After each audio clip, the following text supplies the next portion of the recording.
Hello, and welcome to the Madness and Meeting podcast. Today, we are going to talk about motivation and narratives around motivation. I remember getting, curious about or familiar with way back in the day when I was, in personal training, and everyone was kind of talking about like losing motivation to work out or losing motivation to do those things. And the common narrative became you can't rely on motivation. What you have to rely on in order to get things done consistently over time is self-discipline. And that was, I feel like for me, that was kind of like the doorway into looking at anything related to mindset or anything outside of like the physical aspects of training and nutrition and health and all those things was like this idea of motivation.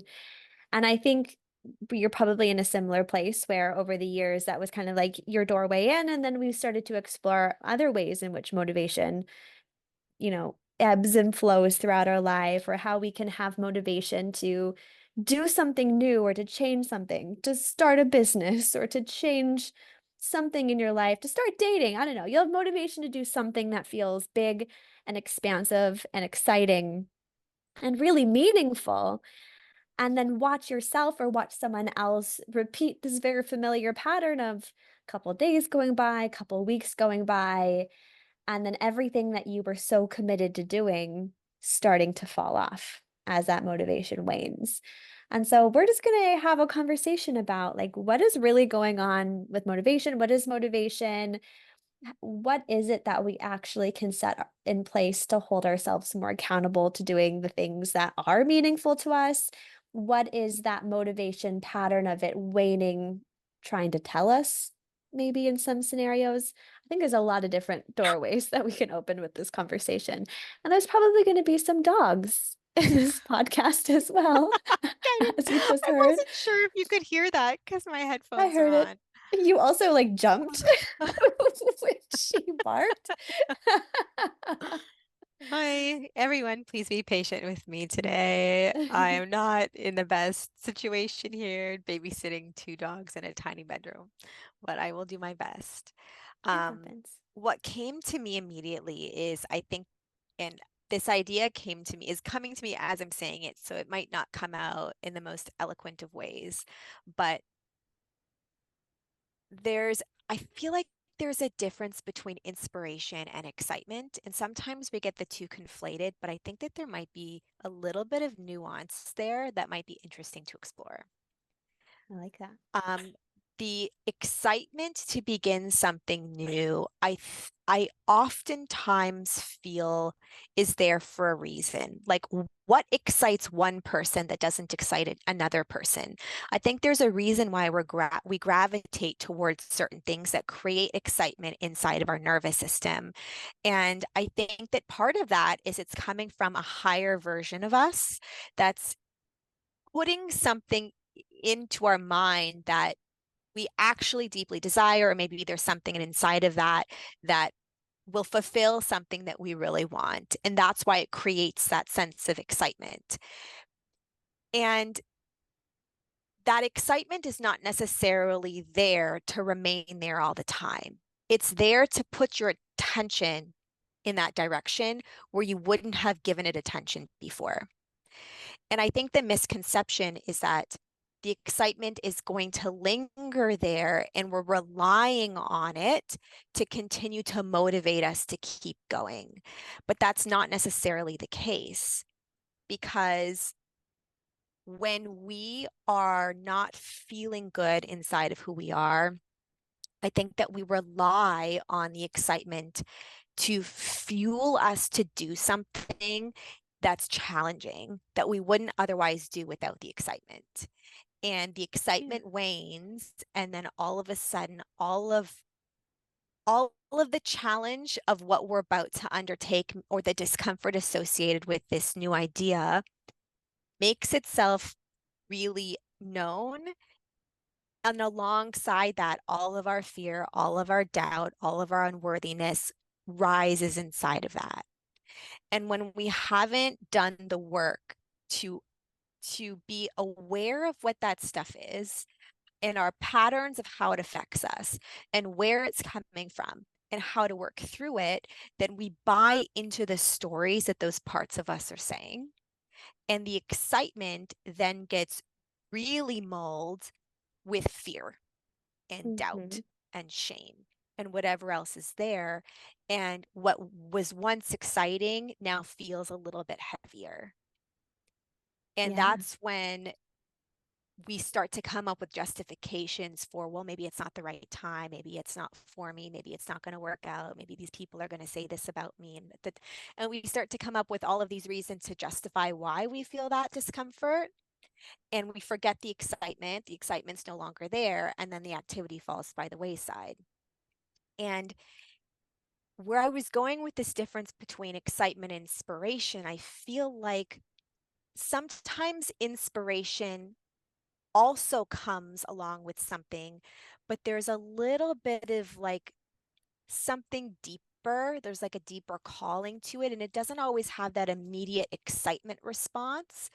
And so sometimes that inspiration lingers for a little longer to push us towards something that we wouldn't otherwise do because it's fulfilling maybe a deeper desire in some capacity.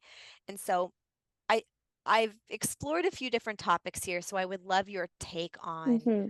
on kind of how this excitement revs us up to start something new, what your take is between the difference between excitement and inspiration, and what you've learned about how we create justifications for why we shouldn't do something that once excited us. I love that you opened with this because so many ideas just flooded through my mind while you were talking. And the first thing that I think I would like to lay out there and see, put feelers out there to see if you agree with this, it kind of feels to me like when there is excitement, there's always inspiration underneath it, but the opposite isn't true. Sometimes there can be inspiration without excitement, but there's never excitement without inspiration. I like that. Yeah, I agree. Yeah. And I like this differentiation between excitement being this thing that moves us and it's needed sometimes, but as we're exploring here, it's never going to stay that way. Our nervous system probably just can't handle it, staying in that level of excitement. And so even though it gets us into action, it's not going to be the thing that keeps us in action. And inspiration doesn't have that same innate pull. It doesn't have the same momentum that like thrusts us into action, but there is ways that we can learn to move on inspiration. It's just going to feel and probably look a lot differently than how most of us are used to starting something new. And inspiration to me, it's it's this thing that doesn't really wane. Like I and this is something that feels new to me to like say out loud because I think I've been thinking for myself and in the context for me, I'm contexting it around writing, feeling inspired to write because I'm someone that just loves to write and I always have since I was a kid. All of my teachers in elementary school told me that I was going to be an author when I was like 6 years old. And I love it. Yet I go through phases where I do it more or I do it less, or I want to do it more or I want to do it less. And I've been calling that the wave of inspiration. But now that I'm reflecting on it and we're defining these two things between excitement and inspiration differently, that subtle desire and like heart opening that I feel towards writing and being creative in that way never goes away. It's always there. But that excitement that just like thrusts me into action, that like nervous system ramp up where it's like I get an idea and I'm like, ooh, I can't wait to write that down. Or like I'm like waking up in the middle of the night and having all of these ideas and hearing like a story in my head and being excited about other people getting to hear it and like getting ramped up about the validation I might get if I make this book, whatever. Like that feels different to me than inspiration. Inspiration feels like this innate thing inside of me that's like nudging me towards like what I'm here to do or what feels natural to me or something that is just like leading me down a path that's just good for me for whatever reason. And excitement is like this thing that comes on or like turns on sometimes to make that thing feel easier when life feels heavy or you're just dealing with all the things and you're going through the motions and it's like you need something to kind of push you out of that to get your nervous system over that hump of going through the motions, trying to survive, get everything done so that you can thrust yourself into a new way of being and teach yourself what it's like to move based on something that's inspiring you versus moving based on things that you can logically justify to yourself you should do. What I'm being told is that when an idea comes to us that excites us, it's exciting us because on some level we're resonating with the frequency that we are recognizing exists inside of a part of us that we've been denying. And if we follow the excitement, then we will fulfill whatever version of us is available there inside of that and create a match within ourselves to that frequency, which is ultimately what we're searching for and what we're wanting at the deepest, most fundamental layer of desire. But the reason why the excitement doesn't linger is because of all of these parts of us that are denying the light that lives inside of us that is an energetic match for that excitement. And we've just become accustomed to listening to that illusion of who we are. And it's up to us, the whole reason why we're here is to identify the illusion that we're buying into of who we are and do the work required to peel back those layers, disassemble that, and create our own excitement. If excitement is constantly going to be given to us, there's no learning there, there's no growth potential. Yeah. And so when we can actually do the work to access that and evoke that from within us when it's not there and being given to us, then we're learning how to tap into our own divine potential.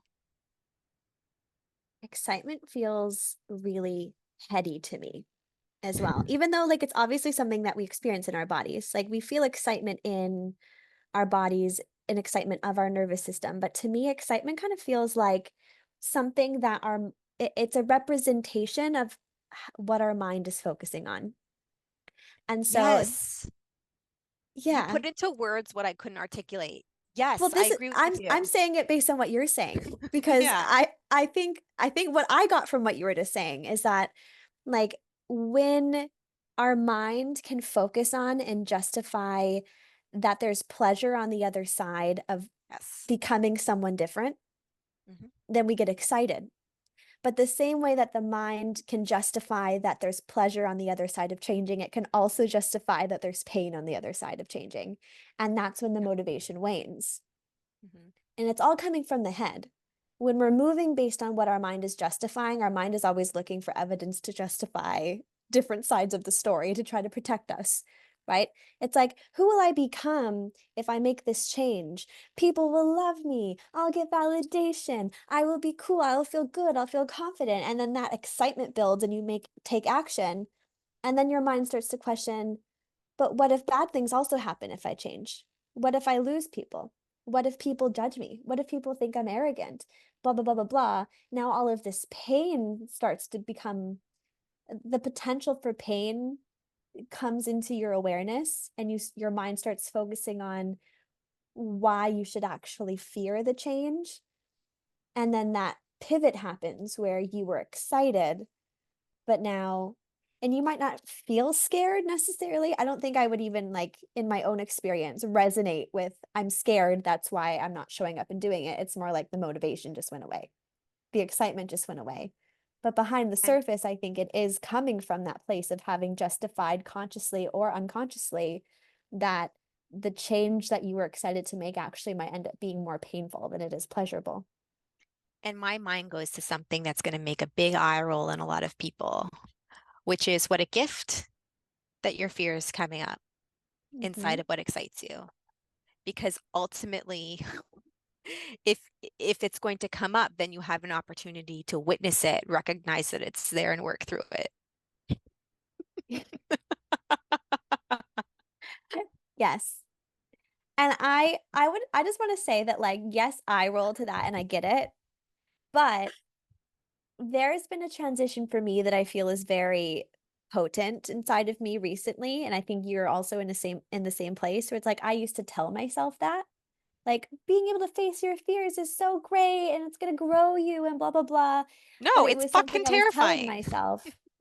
But it feels true now. Like it actually Yeah. does feel true to me in my lived experience that like I don't necessarily feel like I need to navigate my life based on trying to avoid feeling scared because feeling scared isn't scary Well, anymore. when you do it enough, your nervous system adapts and Yes. you accumulate evidence that you're actually safe, Yes.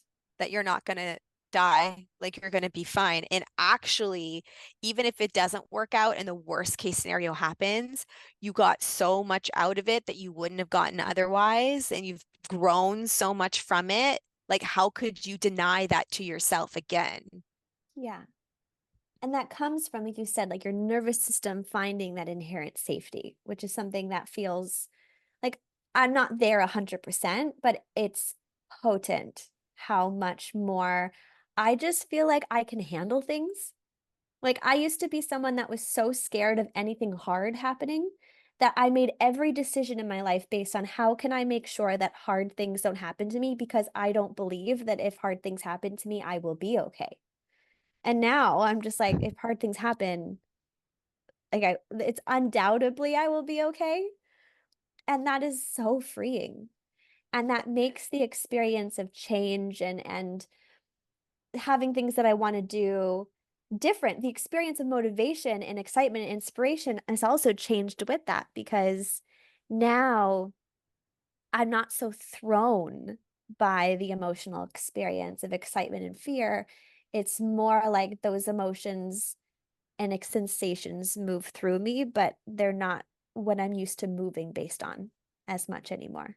You know what's fascinating is that I have the complete opposite story. And Okay. something that's come to my attention a lot more recently is how much I inherently love suffering. Yeah. Because my go-to was always, it's supposed to be hard and bring on the struggle. And I'm gonna force my way through it and I'm gonna work super hard. If it's easy, something I'm not working hard enough. If it's True. too easy, I haven't found the struggle yet that I can work through yet. And Hmm. my lesson has been learning to follow the inspiration because it's easier. And if it's easy, then I'm moving in the right direction. And Yeah. if it feels hard, it's because there's something that I need to shift inside of me so that it becomes lighter. Hmm. And so when I used to lose the motivation, for example, then that was a sign that now I can just force discipline on myself. And I took so much pride in that. Yep. I get that. So that, that was never a challenge for me in terms of, I think I never started something where the motivation for like a giant satisfactory feeling of validation on the other side of it, if it wasn't there, then I just didn't start it. And so Yeah. losing motivation was never a factor for me because I took so much pride in my ability to struggle. Yeah. And to push through Yeah. and to identify as someone Yes. who is better than other people Yes. because you can push through. I I definitely resonate with that too in my own ways, like especially when it came to like fitness and stuff. That was so Yeah. obvious to me as like wanting to be the person that's suffering the most and getting so much pride out of being the person that's like working harder than everyone. Same with business. Yeah. When I first started business, it was like I wanted everyone to know that I had no free time. And if I had free time, I wouldn't take it because there was always something to do as a business Yeah. owner, as an entrepreneur. And also like always struggling because entrepreneurship is hard and never making enough money and things that always happen as an entrepreneur that you always have to deal with and it sucks, but like I'm someone that's gonna do it anyway. So let me ask you this, which just came to me. If following what feels light and easy is a sign that you're, moving in a direction that is for your highest and best and it's expansive, but motivation wanes,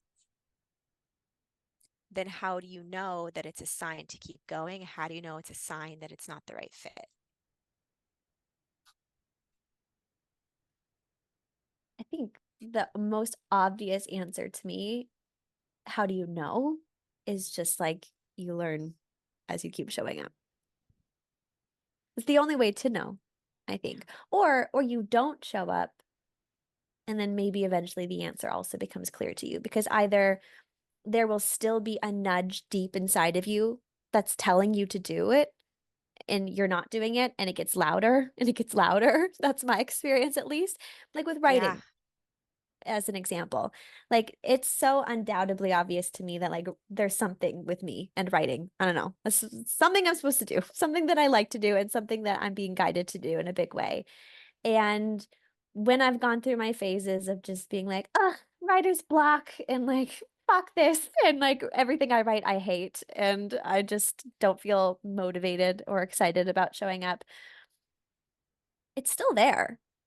Like it's still nudging me. There's still something like a knowing inside of me that eventually I'm gonna come back to it. I don't think there's ever been a time where I've been like, maybe I'm never gonna write again.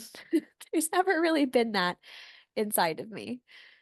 I got this random flash of you in a past life writing on scrolls. I hate handwriting. Like not just like handwriting No, like there cursive, was but no other option in this life. You oh, had to hand, but like and you were like the that the makes so much sense. bookkeeper, note taker of like the historical. Didn't feel historical, but it felt like of some important like text, and it was your job to be the scribe for it.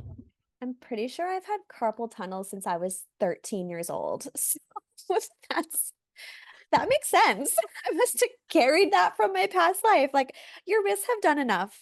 You're just gonna not have functioning wrists at all. Sorry for that tangent, but I had to share that with you because I feel like there's something to that. That's really Coming funny. coming back to this idea that motivation can wane, but I don't necessarily think it's a sign that all of a sudden this thing that you were motivated to do is no longer for you. I think it's waning in order to show you what's required of you to commit to something that's going to be a growth factor. Mm. And even if the motivation wanes, there's probably still a desire inside of whatever's on the other side of it. If you're honest with yourself, knowing that the motivation isn't there, but knowing there's still something that's calling to you from within that, I do think maybe that's the inspiration component of it. It's like the excitement sometimes wanes, the motivation sometimes wanes, but there's still something inspired inside of that. The flame isn't as bright. It's like an ember, and it's up to you to stoke that in whatever way feels good for you, whatever way you know how, whatever way resonates for you. And that is ultimately what you're being called forward into is your own way of stoking your own flame, of evoking your own fire from within. Yeah. And to me, that's represented by the times where you just decide to show up for something when you don't have that feeling of excitement pulling you into it. And I've experienced this a lot of different ways with writing, with working out, with, like just those times where you challenge yourself in a way. Like there's almost like this spark that I feel that's like, what if I just did it today? What if I just like opened up my laptop and started writing, even though I'm not feeling that thing inside of me that's like, do it and making it feel really exciting, but just like showing up and doing it anyways.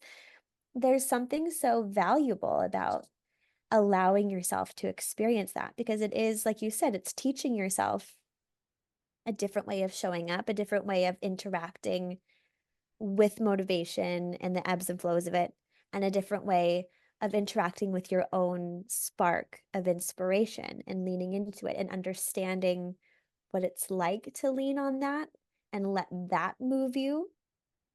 And you learn a lot from that experience, I think, because one, it teaches you, at least in my experience, a lot of the time it taught me I didn't need the excitement to do it, that something else took over when I showed up. But it did take that little bit of discipline, that little bit of like willingness to put the effort in to show up for something when it felt like it was going to take me effort to do it.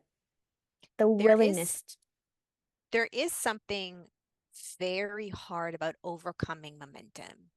Like when you've been moving in Yeah. one direction and that you really do have to overcome the momentum, create the inertia to move in a different direction. There's something quite tiring inside of that shift. And Mhm. I'm curious to know why you think that is and what your wisdom would be to help someone overcome that hurdle and all of the resistance associated with it. Yeah. Again, I think it is really heady. It's what our mind is focusing on.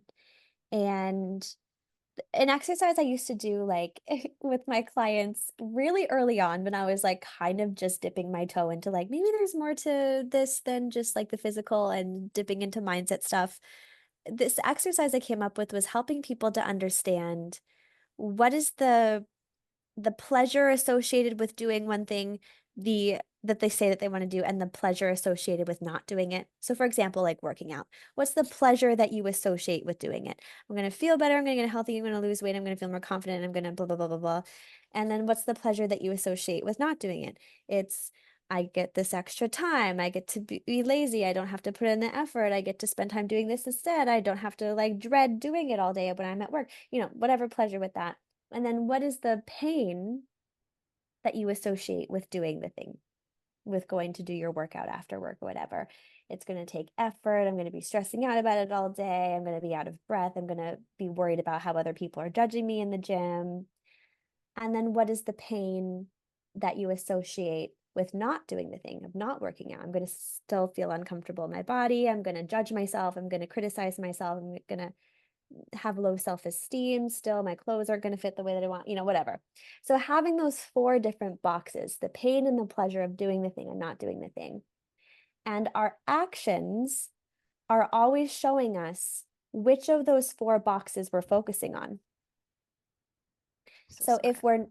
we're not showing up for the thing that we say we want to do, usually that's our sign that somewhere in our consciousness we are overemphasizing the pain of doing the thing and or the pleasure of not doing the thing. And if we Love want that. to change the way that we're showing up, we have to consciously choose to put our focus somewhere else and to overemphasize the other boxes, to overemphasize one, the pain that I'm going to have to hold and keep dealing with if I don't do this thing, and the pleasure that I'm cutting myself off from if I don't do the thing. We need to That is so focus on smart. those things. Yeah. That And is I think so that smart. that the inertia that you're describing is coming from, again, the mind focusing on the wrong boxes. When have you ever heard someone say, fear is just excitement. It's the same. It's I thought of that earlier. Yes. Can we quickly touch on that? Because you hear that on like a bumper sticker, you see that on a Mm. freaking like motivational quote on Instagram, and Yeah. like your therapist will say, "Oh, you're just afraid," but it's excitement in disguise, as if that's supposed to change how you feel and with your Yeah. relationship with that experience. And so, what what wisdom can you share with that concept that fear is Mm. excitement and energetically it's the same, and when you're afraid just tell yourself that you're excited? Mm. Because I used to hear that and roll my eyes and get Yeah. so irritated because they don't feel the same. Mm. Understand how the somatic sense is the same, but our relationship with with what we're telling ourselves we're experiencing is really what's coloring it. And so Yeah. I would love to know what your thoughts are on that. I like the essence of the quote because I think that it is highlighting a bit of somatic work without people realizing that's what it's doing. Because really, what it's saying is that the sensation in your body that you feel when you're excited is very similar, if not the same, as the sensations in your body, like the parts of your body that light up when you're scared. But the difference, like you're describing, they feel different, but the difference is really, again, what you're focusing on, the stories that you're telling yourself about those sensations.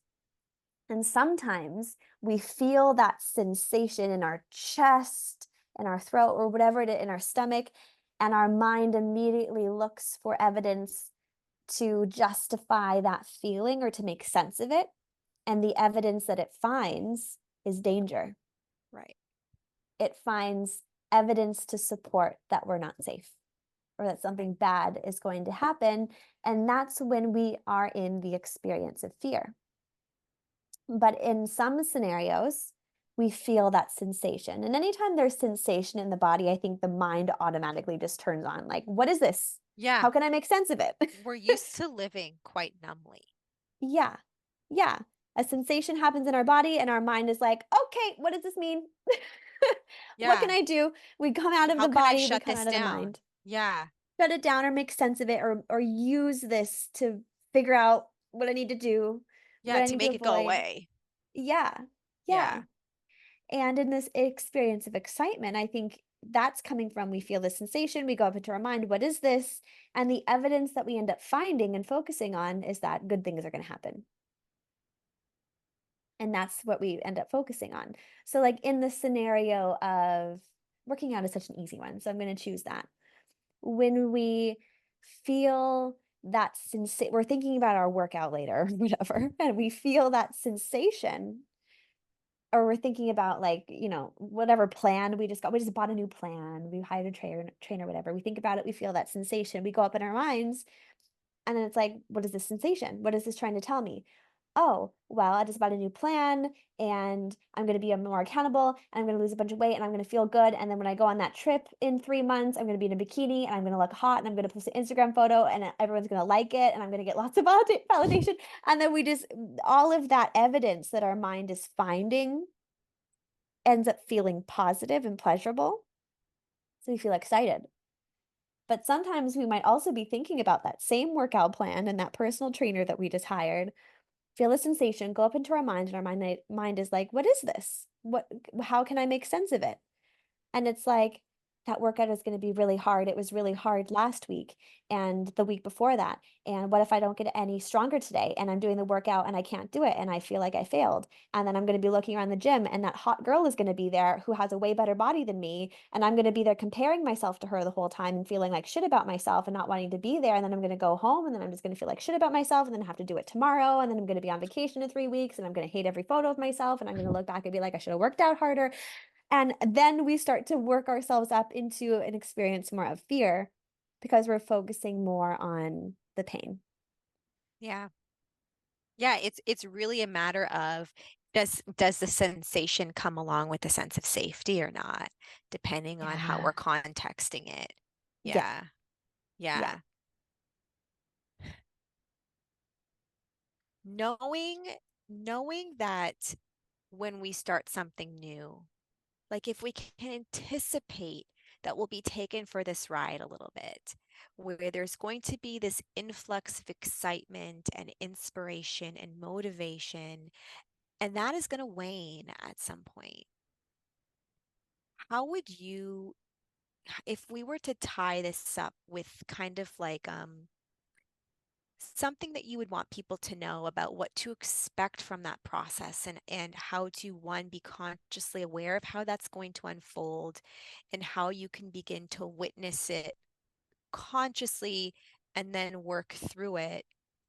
How would you guide people through that and what Mhm. would you want to tell someone about that? The very first thing and like the primary thing that I want to be like the overlayer and the essence to all of this is that we need to be willing to give ourselves permission for it all to be okay. And to not make any of the experience of losing motivation or maybe not showing up as much as we want or whatever wrong. Because the more seriously we take it and the harder on ourselves that we are during the ebbs and flows, that just kind of like solidifies them harder in my experience and makes it more challenging on ourselves to move through them. We also just suffer a lot more unnecessarily. It also And makes it harder to create the momentum that you want to move in yeah, one direction if it's going to be if there's going to be this weight there. exactly. Yeah. Exactly. You're just carrying this extra weight on some level because you think that by making it wrong and judging yourself and beating yourself up and being hard on yourself is actually going to motivate you into action, but it has Yeah. the opposite effect Yeah. a lot of the time. And so I think a big shift that I've seen for me, and I keep coming back to writing just because it's really relevant in my mind right now because I'm experiencing it in real time. But I've really experienced this last period of losing motivation to write over the last few months and then finding it again recently. There wasn't really too much drama that I had about that whole experience. There was not a whole lot of me being like, God, what am I doing? I should just do it anyways, because all the good authors show up even when they're not inspired or whatever. There was Yeah, not a whole lot that of sounds that. like you put a lot of research into that thought. Yeah. You know Yeah. that for sure, that one. Right, Yeah. right. The ego loves to spit out facts that aren't facts. I didn't have a whole lot of that this time. Yeah. It was kind of just like a unattached experience of, I guess I'm just not going to write right now, or I guess this is just not going to feel easy, or I'm not going to feel excited to do this right now. And I think a lot of my ability to be unattached to that came from a trust that it was eventually going to come back because I've experienced it enough times to know that it eventually comes back anyways. So I was kind of just like, yeah, whatever. If it's not here right now, it's not here right now. And I'll try to show up and write sometimes and end up probably not liking it, and that's okay. It's a part of the process. But I was really like loose with it. I wasn't gripping it too tightly and I wasn't taking it too seriously. And I found that immensely valuable. So, so, so, so, so valuable. And with that, while we're holding things loosely and we're not taking things too seriously, I think that there's a lot of little tips and tricks and things that we can try to help support ourselves in moving based on inspiration and showing up for the things that we desire to show up for when motivation wanes and when things start to feel heavier or hard. And I think a big part of that is looking at our behaviors and our feelings with curiosity as a vehicle to help us better understand ourselves, to help us understand the stories we're telling ourselves, what we're putting focus on and emphasis on. Because if we're telling ourselves, I want this change, and then we're not showing up and doing it, there's a lot to learn from that whole experience about what's the pain that on some level my mind is associating with doing that thing. Because if it wasn't painful, I would be doing it. But for some reason, I'm not doing it. So it must be because I have pain or suffering or some kind of stress associated with it that's veering me away from doing it. And if we don't know what that pain or that stress is, we have no opportunity to be able to question whether it's true, to investigate it, or to change the way that we're approaching it so that it can feel easier, more pleasurable, and less insufferable. And so, using all of this as a vehicle for our own exploration of self and of psyche, I think is really a, a valuable way of approaching this. But again, with that same loose grip of not taking it too seriously either. I do think that one of the biggest issues with creating or maintaining momentum when we feel this nudge to start something new is that we're all completely exhausted. Like we take on so much. And to start something new does require effort. And when we're already exhausted, to have to put enough effort into something to change direction and to maintain the momentum to get us through the initial resistance with that hump that you always have to move over when you're starting something new until it becomes habitual, that is really challenging. And it becomes exceptionally challenging when all of a sudden there's pressure associated with it. Pressure associated with doing it, pressure associated with doing it well, pressure associated with being consistent to it, pressure associated with how it's going to look for you if you do it properly versus what other people are going to, you know what I mean? And when you Mm. start adding pressure on top of something new, it creates the exhaustion that's amplifying the exhaustion that's already there. And any way that you can tap into the levity of why you're doing this rather than the stakes associated with doing it, I think will shift how it feels energetically. And when all of a sudden you're doing something new that feels light rather than heavy, it's going to be so much easier to maintain that than it would be otherwise. I love your use of the word finding the levity Yeah. of that thing. Yeah, that really resonates with me because I have seen myself have the experience of like making the new thing or the new habit or the new behavior or whatever feel really hard and exhausting. Yeah. And that's when I skirt around it or I only do it when I feel good Well, versus sorry to interrupt you. that's okay. Versus focusing on like, oh my God, last time I rode it felt really good. Or last time I went for a run, I felt amazing. And like just shifting again what you're focusing on and making that behavior feel light and pleasurable is that's so valuable. And I love Yeah. your use of the word levity. Well, I think when we start something new, we want to start it because we feel like it's going to be the thing that saves Uh-huh. us from the heaviness that we're feeling. And then Yeah, all of a sudden it becomes heavy it because you're becomes the attaching happiness. stakes to it, right? And adding all this pressure to it. And you Yeah, have to watch that. And so when you can remove the pressure that this thing is going to be the thing that's going to change all the things for you, and yeah, it's just this new fun thing that you're doing to add levity into your life, then your relationship with it changes, your experience of it changes, and it totally, becomes, I think, easier. totally. Yeah. Is there anything else you want to add to this conversation that you feel like we're missing? I honestly feel very complete with this. Cool. This is fun. Thank you all so much for listening, and we'll see you next week.